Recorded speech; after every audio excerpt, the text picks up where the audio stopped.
Hello बेटा, दोबारा से आप लोगों का स्वागत है। हमने लास्ट लेक्चर में आर्किया बैक्टीरिया का पार्ट खत्म कर लिया। अब हम पढ़ने वाले हैं बेसिकली आपका यू बैक्टीरिया। अब देखो यू बैक्टीरिया की कहानी क्या है। यू बैक्टीरिया की कहानी भी बहुत सिंपल है। यू बैक्टीरिया की बात करें, इनको ट्रू बैक्टीरिया बोला जाता है। तो जरा हम थोड़ा सा समझने की कोशिश करते हैं कि इनको ट्रू बैक्टीरिया क्यों कहा जाता है। ध्यान से समझो।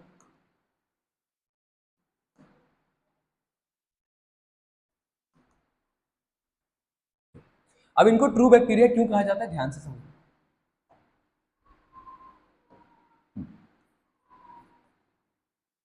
तो यू बैक्टीरिया जो बेसिकली हमारा किंगडम है, इनकी पहली बात सेल वॉल क्या होती है।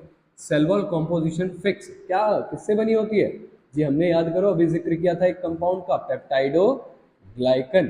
पेप्टाइडोग्लाइकन दो चीजों से मिलकर बनता है। देखो प्रोटीन, या जिनको हम क्या लिखते थे, अमाइनो एसिड लिखते थे, ठीक। और दूसरा ग्लाइकन क्या होता है, कार्ब्स होते हैं, यानी कार्बोहाइड्रेट होते हैं, जिनको हमने पॉलीसेक्राइड लिखा था, याद है। तो ये चीजें हमने मेंशन करी। तो इनको इसीलिए ट्रू बैक्टीरिया, क्योंकि इनका सेल वॉल कॉम्पोजिशन क्या है, फिक्स्ड है। कैसा है, फिक्स्ड है। तो इसीलिए इनको ट्रू बैक्टीरिया भी बोला जाता है। क्या बोला जाता है, ट्रू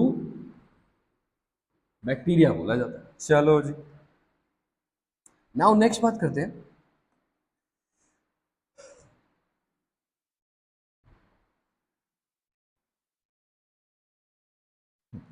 अब आते हैं फिर से। तो देखो अब ये हमारे जो यू बैक्टीरिया है, ये कैसे हो सकते हैं, ऑटोट्रॉफिक भी हो सकते हैं और हेट्रोट्रॉफिक भी हो सकते हैं। तो देखो यू बैक्टीरिया हमारे सबसे पहला हमने बोला कि क्या होते हैं ये, यानी फोटोसिंथेटिक ऑटोट्रॉफ, ठीक। इसका एग्जांपल क्या है बेटा, साइनो बैक्टीरिया। साइनो मतलब यानी कुछ तो नाइट्रोजन कंपाउंड होगा, और बैक्टीरिया हमारा, ठीक है, बैक्टीरिया।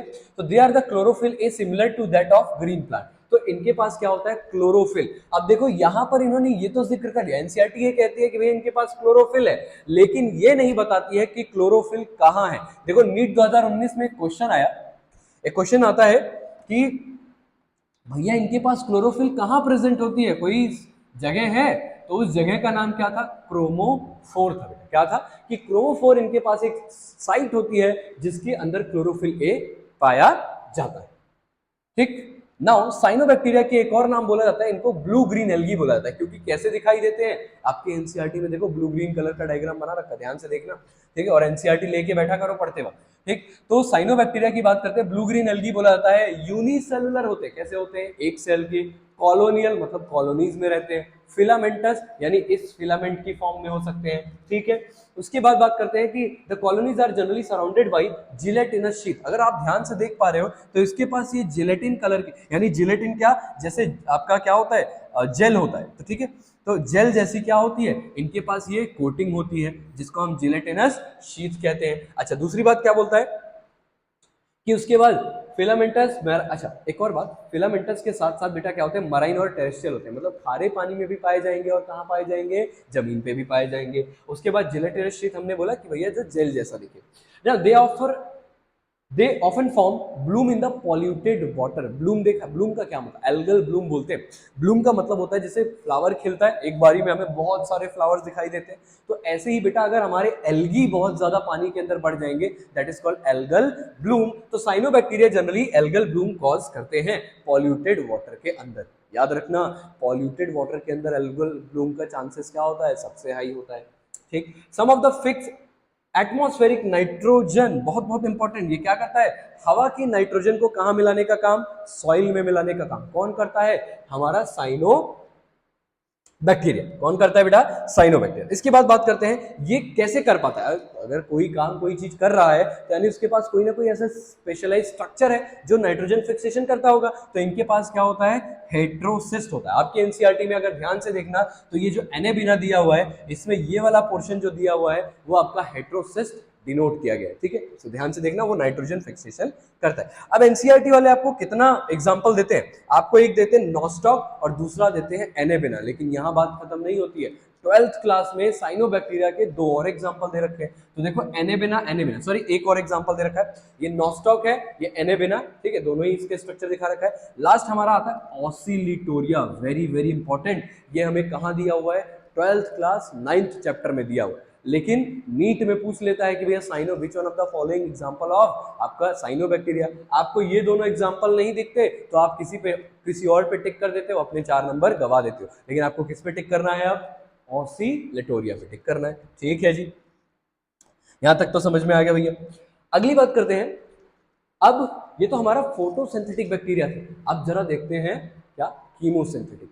ऐसे बैक्टीरिया जो केमिकल्स का इस्तेमाल करके खाना बनाए उन्हें क्या बोलते हैं, कीमोसिंथेटिक बैक्टीरिया बोलते हैं। अब कीमोसिंथेटिक बैक्टीरिया की बात करते हैं तो देखो इसमें क्या क्या है, यहां ध्यान दो। तो इसमें है ग्रीन सल्फर बैक्टीरिया और पर्पल सल्फर बैक्टीरिया। ये दोनों ऐसे नालायक बैक्टीरिया है जो आपका या और हमारा क्या है, वेनी यानी वेनिब्रियो स्टैग्नी, ये मेंटिस। ठीक है, तो ये वाला बैक्टीरिया भी हमारा क्या है आपका किस चीज में, यानी कीमो यानी केमिकल्स की मदद से अपना खाना बनाता है। ठीक है जी।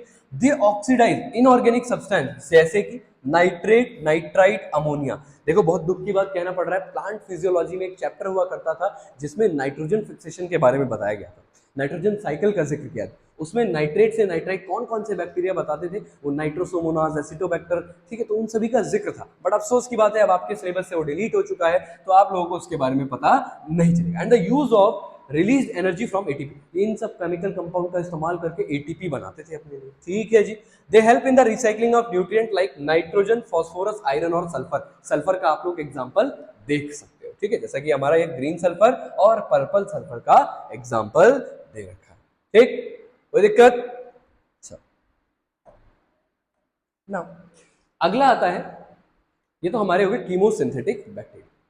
नाउ हेट्रोट्रॉफिक, मोस्ट इंपॉर्टेंट कि they are the most abundant in nature, सबसे ज्यादा बेसिकली सबसे ज्यादा मात्रा में पाए जाते हैं। मेजॉरिटी आर इंपॉर्टेंट डीकंपोजर, ज्यादातर इनमें से क्या होते हैं, डीकंपोजर्स होते हैं। अब यहाँ डीकंपोजर्स की बात करें तो डीकंपोजर किस पे निर्भर होते हैं, डेड डिकेइंग, सड़े गले मैटर पे निर्भर होते हैं। ठीक है, इसमें जैसे आपको ये कुछ डायग्राम दिखा रखा है हेट्रोट्रॉफिक बैक्टीरिया का। ठीक है, नेक्स्ट बात करते हैं, अब हेट्रोट्रॉफिक बैक्टीरिया में they are use to make curd. देखो डीकंपोजर कैसे क्या करते हैं, milk is a non living thing, milk को किसमें कन्वर्ट करते हैं, किसमें किसमें कन्वर्ट करते हैं, कर्ड में कन्वर्ट करते हैं। तो ये कौन है, इसका एग्जांपल क्या था, याद करो अभी बताया था, लैक्टोबैसिलस, रॉड शेप का बैक्टीरिया था ना।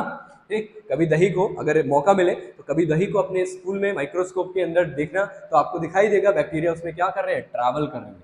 Production of antibiotic, very very important, कई सारे ऐसे बैक्टीरिया है बेटा जो एंटीबायोटिक्स की प्रोडक्शन में इस्तेमाल होते हैं। इसको हम जब आपको चैप्टर 9 12th क्लास में पढ़ेंगे तो आपको पता चलेगा कि कैसे कौन कौन से बैक्टीरिया हमारा एंटीबायोटिक्स बनाने में इस्तेमाल होते हैं। ठीक है, now fixing nitrogen in leguminous roots. Legumes क्या होते हैं, बेसिकली लेग्यूम प्लांट्स जो होते हैं उनकी रूट्स के साथ यानी कंबाइन करते हैं और नाइट्रोजन प्रोवाइड करते हैं प्लांट्स को। तो ये हमारे किसके लिए, फार्मर्स के लिए भी बहुत अच्छे माने जाते हैं।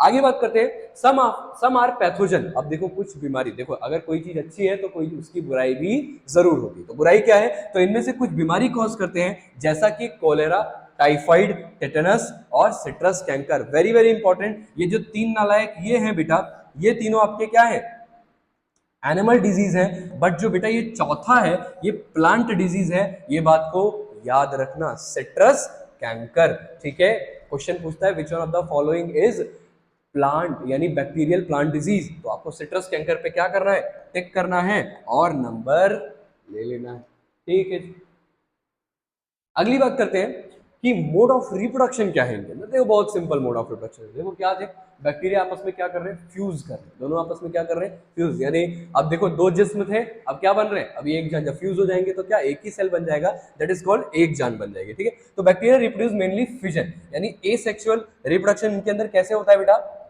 एसेक्सुअल रिप्रोडक्शन इनके अंदर होता है फिजन से। फिजन कैसा होता है, एक से भले कितने बन गए, 2 बन गए, दिस इज कॉल्ड फिजन। ठीक, under the favourable condition they produce spore. Very very important कि जब इनके पास क्या होती है, सॉरी अनफेवरेबल कंडीशन होती है, मतलब अभी जो इनकी स्थिति है वो वातावरण के अनुकूल मतलब विपरीत है, तो विपरीत होने पर ये अपने चारों तरफ क्या करते हैं, इंसिस्ट बना लेते हैं, यानी एक लेयर बना लेते हैं। रिजल्टिंग उस लेयर से क्या होगा कि ये स्पोर बन जाएंगे। और बैक्टीरियल स्पोर क्या होते हैं, हाईली रेजिस्टेंस होते हैं। क्या होते हैं, हाईली रेजिस्टेंस होते हैं, ये बात याद रखें। They also reproduce by short sexual reproduction, that is called DNA transfer, एक बैक्टीरिया अपना डीएनए दूसरे बैक्टीरिया में ट्रांसफर करेगा, इसी को हम क्या बोलते हैं, इसको हम बेसिकली कॉन्जुगेशन बोलते हैं। क्या बोलते हैं, कॉन्जुगेशन बोलते हैं। वन बैक्टीरिया टू अदर, यानी एक डीएनए, यानी डीएनए ट्रांसफर होगा from one bacteria to another, और रिजल्टिंग क्या बन जाएंगे, आपका जाइगोट बन जाएगा। फिर जाइगोट आपका डिवाइड करेगा और फिर वो स्पोर को जन्म दे। ठीक, नाउ ये तो हमारा हो गया मोड ऑफ रिप्रोडक्शन। ऑफ सबसे इंपॉर्टेंट लाइन जो आपका पूछा जाता है नीट में, पूछा क्या जाता है बेटा, ये पूछा जाता है कि भैया सबसे स्मॉलेस्ट जीव कौन सा है। सबसे बड़ा सेल हमें पता है ऑस्ट्रिच एग सेल है, सबसे स्मॉलेस्ट सेल कौन सा है, तो देखते हैं भैया। तो यहाँ पे हमारे अगले जो ग्रुप आते हैं माइकोप्लाज्मा, इनको एक और नाम दिया जाता है, इनको पीपीएलओ कहा जाता है। क्या कहा जाता है बेटा, पीपीएलओ कहा जाता है। क्या कहा जाता है, अच्छा पीपीएलओ कहा जाता है। पीपीएलओ क्या होता है, तो they are organism without cell wall, ऐसे बैक्टीरिया जो बिना सेल वॉल के हैं, वो कौन है हमारे, माइकोप्लाज्मा। उसके बाद they are the smallest living cell known, अभी तक का सबसे छोटा स्मॉलेस्ट सेल अगर कोई है तो वो कौन है, हमारे mycoplasma. They can survive without oxygen, मतलब क्या है ये, एनारोब्स है बेटा। एनारोब्स याद करो, बैक्टीरिया हमारे जीव कितने होते हैं, दो, एरोबिक और एनारोबिक। एरोबिक ऐसे जो ऑक्सीजन की प्रेजेंस में काम करें, एनारोबिक ऐसे जो ऑक्सीजन की एब्सेंस में काम करें, यानी विदाउट ऑक्सीजन काम करें। Many are pathogenic in animals and plants, इनमें से ज्यादातर क्या होते हैं, प्लांट्स और एनिमल में पैथोजेनिक होते हैं, मतलब बीमारी कॉज करते हैं। यहां तक समझ में आ गया होगा होप सो आप सभी को। माइकोप्लाज्मा का दूसरा नाम पीपीएलओ है, इसका फुल फॉर्म लिख देता हूं बेटा आपको, प्लूरो निमोनिया लाइक ऑर्गेनिज्म। तो प्लूरो निमोनिया लाइक ऑर्गेनिज्म को हम क्या बोलते हैं बेटा, पीपीएलओ कहते हैं। क्या कहते हैं बेटा, पीपीएल। तो आज का टॉपिक हमारा यहीं पे खत्म होता है बेटा, ठीक है।